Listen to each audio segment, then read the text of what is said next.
Team India south Africa మధ్య బుధవారం లక్నోలో జరగాల్సిన టీ20 మ్యాచ్ రద్దయిన విషయం తెలిసిందే.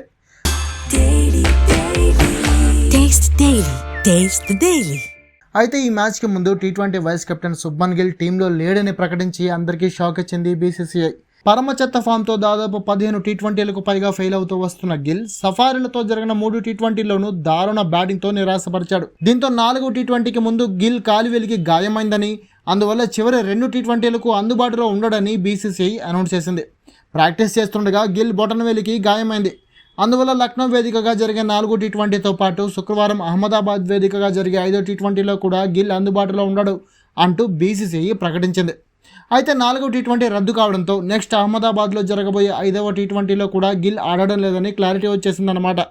ఇదిలా ఉంటే బీసీసీఐ అనౌన్స్మెంట్పై కొంతమంది ఫ్యాన్స్ మాత్రం గిల్కి గాయం కాలేదని, పరమ చెత్త ఫామ్లో ఉన్న గిల్పై గాయం సాగుతో బీసీసీఐ వేటు వేసిందంటూ కామెంట్ చేస్తున్నారు.